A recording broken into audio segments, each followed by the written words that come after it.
On the morning of June 7, 1992, a friend walked up to a quiet house in Springfield, Missouri. The front door was unlocked. The cars were in the driveway. The purses were on the floor.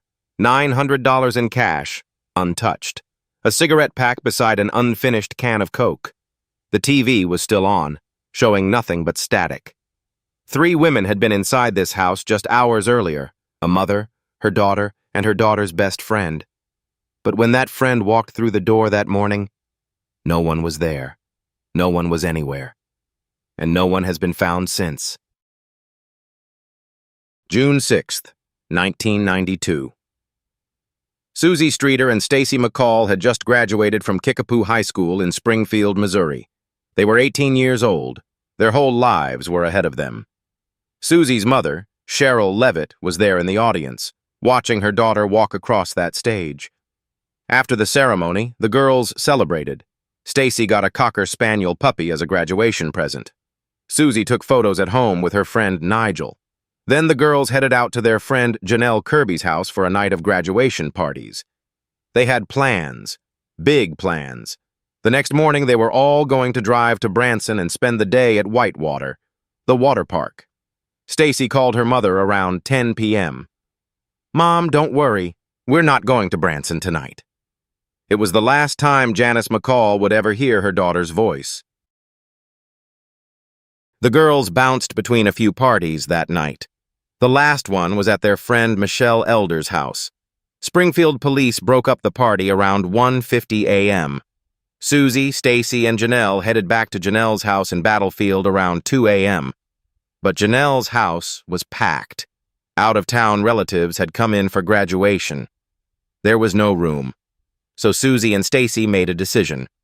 They would drive to Suzie's mother's house, Cheryl's place at 1717 East Delmar Street.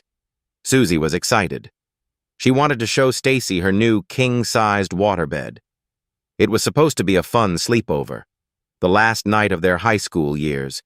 Instead, it would be the last night anyone saw them alive. The next morning, Janelle Kirby and her boyfriend Mike Henson drove to the Delmar house. Suzie and Stacy hadn't shown up. They were supposed to leave for Whitewater. When they arrived, they found the front door unlocked. They walked in. The house was empty, but everything else was still there. All 3 women's cars, parked outside. All 3 purses, sitting on the floor of Suzie's bedroom. Cheryl's purse still had almost $900 in cash inside. Suzie's cigarettes and an unfinished Coke sat on the nightstand. The TV in her room was showing static, like a movie had played and ended without anyone turning it off. Used makeup wipes were in the bathroom trash. Stacy's clothes from the night before were neatly folded, but her shirt and underwear were missing. And on the front porch, the glass globe of the porch light was shattered. The bulb inside was still intact. Just the glass. Broken. Mike swept the pieces off the porch because Janelle was barefoot. They didn't know it yet, but they may have just swept away the only physical evidence. When Stacy's mother Janice arrived at the house, frantic, she called the police. But before they got there, she did something that would haunt this case for decades. She checked the answering machine. There was a message on it. Janice later described it as a strange message, but she accidentally erased it. In the early 90s, many answering machines would automatically delete messages after they were played once. Whatever was on that tape, whatever voice, whatever words, is gone forever. Police believe that message may have been the single most important piece of evidence in the case. They never recovered it. They never found out who left it, or what it said. Springfield police launched a massive search. They combed the house, the neighborhood, the surrounding areas. They followed up on thousands of tips, eventually more than 5,000. But there were no witnesses, no blood, no forced entry. Nothing except that broken porch light globe.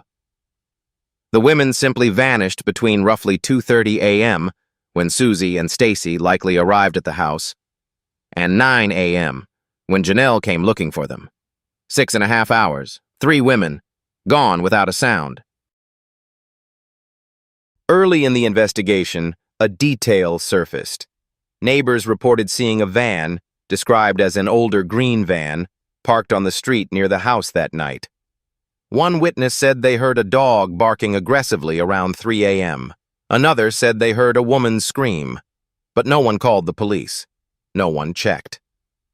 Springfield in 1992 was a quiet town. People didn't think much of it. The van was never identified. The driver was never found. In 1997, a man named Robert Craig Cox made a chilling claim from prison. Cox was a convicted kidnapper and robber, and a suspect in a separate murder in Florida. He told journalists that he knew the 3 women were dead, and he said their bodies would never be found. When asked directly if he was involved, Cox refused to answer, citing his Fifth Amendment right. He later told a reporter, "I know the situation. I will tell you this. They are dead. And you will never find their bodies." Police investigated Cox extensively.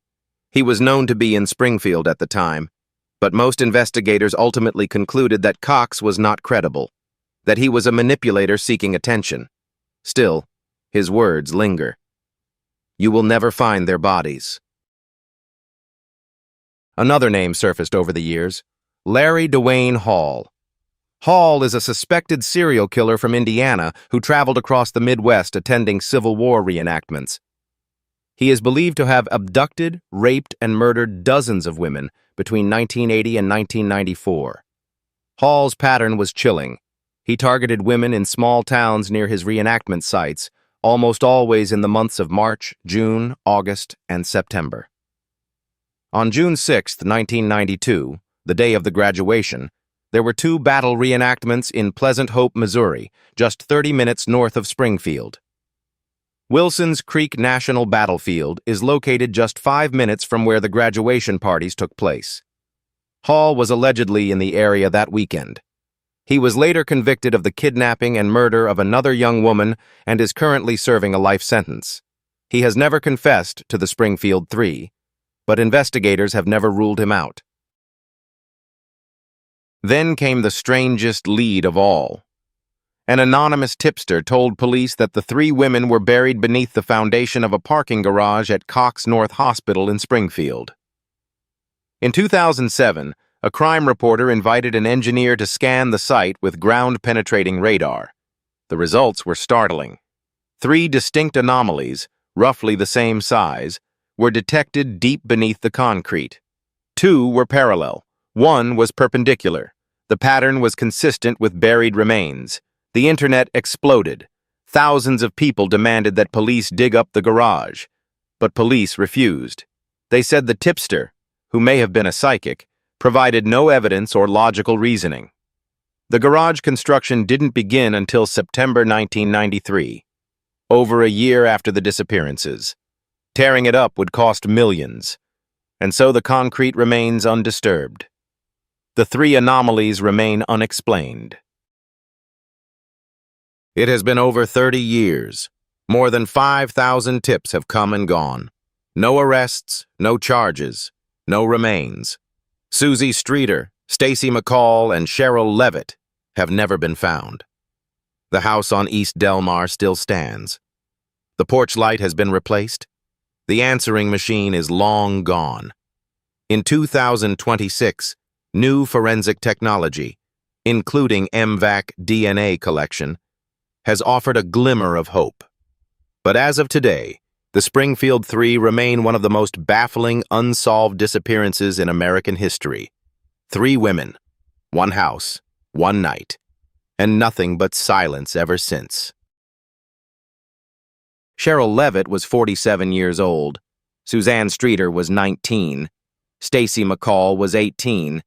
If you have any information about their disappearance, please contact the Springfield Police Department at 417-864-1810. This is Cold Vault.